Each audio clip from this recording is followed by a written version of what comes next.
रोहन नाम का एक लड़का था जिसकी उम्र लगभग 16 साल थी। उसके घर में उसकी माँ और एक बहन रहती थी। रोहन अपने घर का खर्च चलाने के लिए गांव-गांव में जाकर खिलौने और स्टेशनरी के सामान बेचता था। एक दिन रोहन सामान बेचने किसी गांव में जा रहा था। बीच रास्ते में उसे कुछ बच्चे दिखाई दिए जो कि स्कूल जा रहे थे। रोहन ने सोचा क्यों ना बच्चों को खिलौने और स्टेशनरी दिखाए। रोहन उन बच्चों को रोककर उन्हें सामान दिखाने लगा। उन्हीं बच्चों में रवि नाम का एक बच्चा था। उसने रोहन से पूछा, मेरी और तुम्हारी उम्र लगभग समान है, फिर तुम स्कूल क्यों नहीं जाते? रोहन ने रवि को सारी बात बता दी। तभी रवि ने कहा, तुम्हें एक बार हमारे गांव के सरपंच जी से मिलना चाहिए। वे बहुत ही नेक इंसान हैं। वे जरूर तुम्हें कोई रास्ता बताएंगे। रोहन रवि के गांव में ही जा रहा था। गांव पहुंचकर उसकी मुलाकात उस गांव के सरपंच से हुई। रोहन ने अपनी सारी कहानी सरपंच जी को बता दी। सरपंच जी ने कहा, तुम प्रतिदिन कितने पैसे कमा लेते हो? तभी रोहन ने कहा, यही कोई 100 रुपये के आसपास। सरपंच जी ने कहा, क्या तुम मेरे खेत की रखवाली करोगे? मैं तुम्हें 200 रुपये दूंगा। रवि खेत की रखवाली करने के लिए तैयार हो गया। उसी रात खेत में कुछ चोर आए। वे खेत में लगे सब्जियां चुराने लगे। रोहन डंडा लेकर खेत की तरफ गया। उसने देखा कि कुछ लोग सब्जियां चोरी कर रहे थे। रोहन ने कड़क आवाज में पूछा, कौन हो तुम? सब्जियां क्यों चोरी कर रहे हो?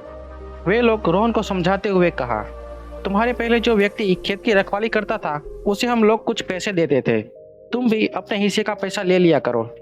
तभी रोहन ने कहा, मैं किसी भी प्रकार की रिश्वत नहीं लेता। तुम्हारे लिए अच्छा यही होगा कि सारी सब्जियां यहीं छोड़कर चले जाओ, नहीं तो मैं तुम्हें मार मार कर लहूलुहान कर दूंगा। उसकी कड़क आवाज सुनकर चोर सब्जियां छोड़कर वहां से चले गए। अगले दिन रोहन ने सरपंच जी को रात की सारी घटना बता दी। सरपंच जी ने रोहन की बहादुरी के लिए उसे इनाम दिया और उसके पैसे भी बढ़ा दिए।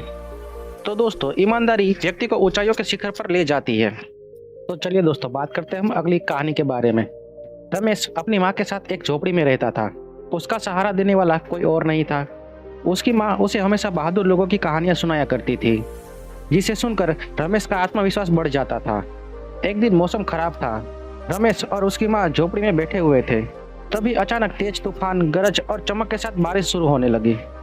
तूफान बहुत ही तेज हो चुका था, जिसकी वजह से पेड़ पौधे गिरने लगे। तूफान अपने साथ रमेश के घर का छप्पर भी उड़ा ले गया। रमेश और उसकी माँ कई घंटों तक घर के एक कोने में भीगते हुए बैठे रहे। जब बारिश और तूफान खत्म हो गया तो दोनों बाहर आकर अपने घर को देखते हैं और बहुत ही दुखी हो जाते हैं। तभी रमेश ने अपनी माँ से पूछा, माँ, आप अक्सर कहती हो जो भी होता है अच्छे के लिए होता है। आज तूफान से हमारा घर टूट गया, इसमें क्या अच्छा हुआ? उसकी माँ बहुत दुखी थी, लेकिन वो बहुत ही साहसी थी।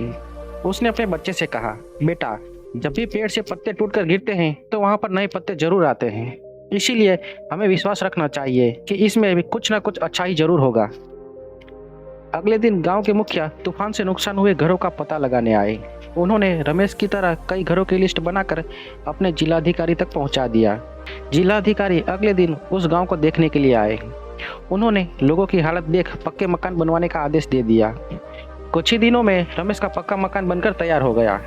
एक दिन उसकी माँ ने कहा, बेटा, देखा, मैंने कहा था ना, जो भी होता है अच्छे के लिए होता है। अगर आज हमारा घर नहीं टूटा होता तो हम पक्के मकान कभी नहीं बना पाते। इसीलिए बेटा, हमें किसी भी परिस्थिति में घबराना नहीं चाहिए। हमें धैर्य और संयम बनाकर रखना चाहिए। इसके अलावा हमें एक बात पर हमेशा विश्वास रखना चाहिए कि आज दुख है तो कल सुख जरूर आएगा। बस हमें प्रयत्नशील रहना चाहिए।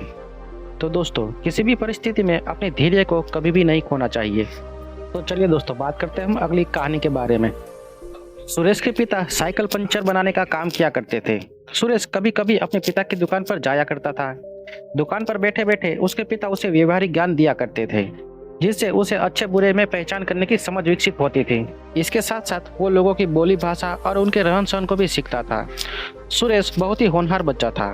वो किसी भी चीज को एक बार में ही सीख लेता था। अपने पिता के साथ रहते हुए उसने साइकिल पंचर बनाना भी सीख लिया था। एक दिन उसके पिता की तबीयत खराब हो गई, जिसके कारण वह दुकान पर नहीं जा सके।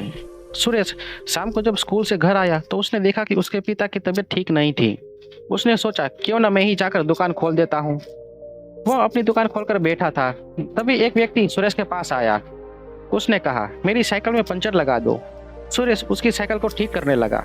बातों बातों में उस व्यक्ति ने सुरेश से पूछा, क्या तुम बता सकते हो कि वो कौन सा धन है जिसे कोई चुरा नहीं सकता? सुरेश ने कुछ देर सोचकर कहा, भैया मुझे पता नहीं, कृपया आप ही बता दो।